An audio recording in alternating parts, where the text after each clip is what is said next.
Anaximander of Miletus, born around 610 BCE, was a pre-Socratic Greek philosopher who stands as a pioneering figure in the realms of philosophy and science. His innovative ideas laid the groundwork for future intellectual pursuits, marking him as a pivotal character in the history of human thought.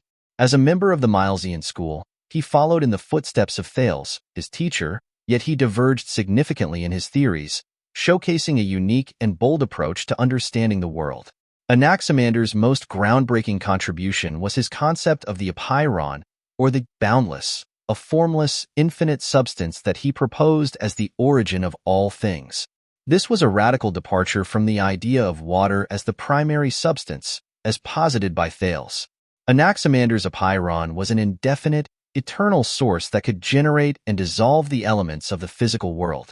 He was the first to use the term arche to explain such concept as a principal beginning of things that cannot be explained.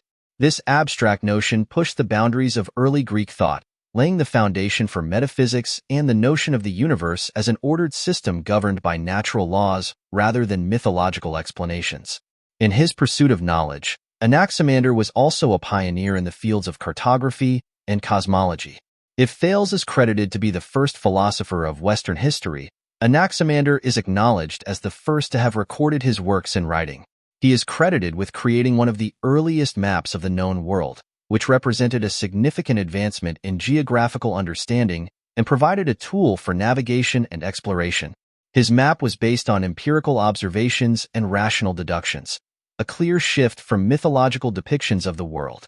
Additionally, Anaximander proposed a model of the cosmos where the Earth floats unsupported in space, a revolutionary idea that challenged the traditional view of a flat Earth supported by pillars or surrounded by a vast ocean.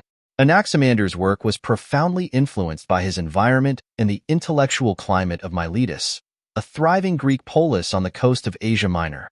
Miletus was a hub of commerce and cultural exchange, which exposed Anaximander to a variety of ideas and knowledge from different civilizations.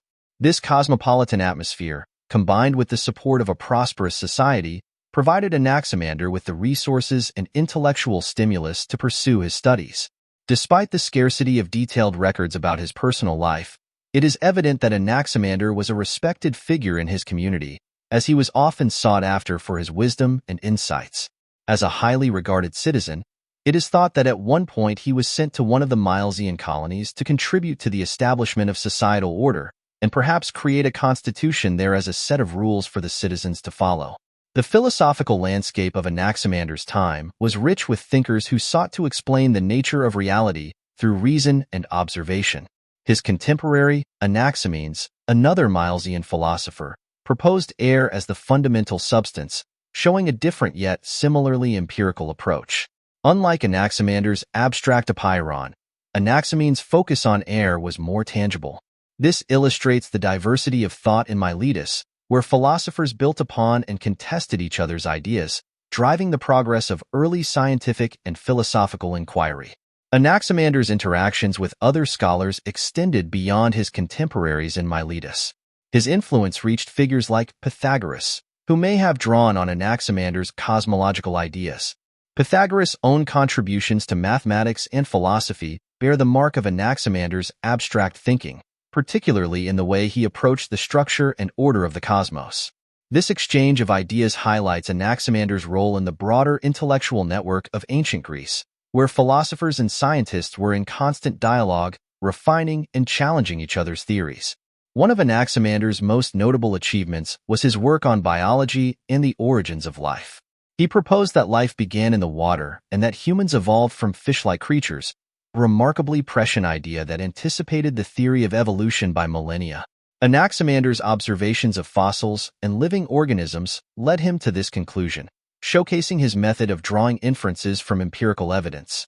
This approach was a significant departure from mythological explanations of creation and highlighted the importance of observation and reasoning in scientific inquiry.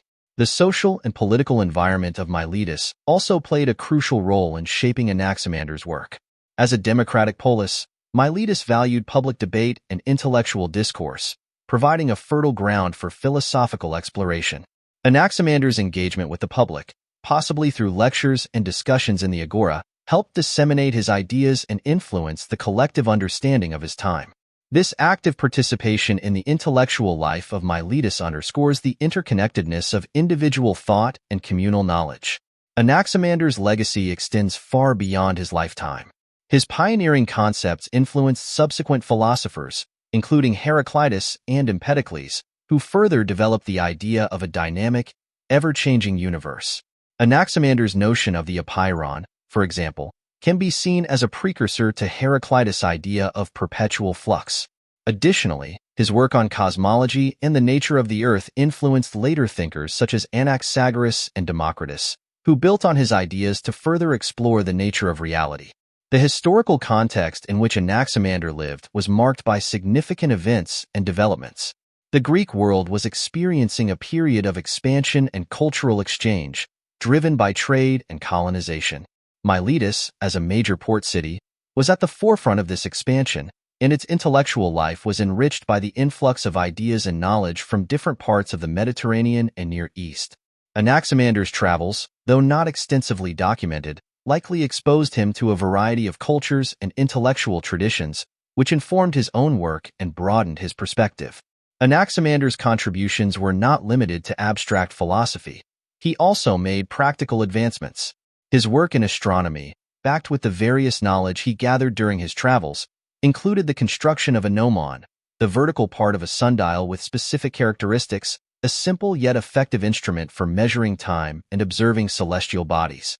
This practical application of his theoretical knowledge exemplifies the integration of science and technology in ancient Greece and highlights Anaximander's role in advancing both fields. The end of Anaximander's life, around 546 BCE, marked the conclusion of a remarkable intellectual journey. While details of his death remain sparse, his impact on subsequent generations is well documented.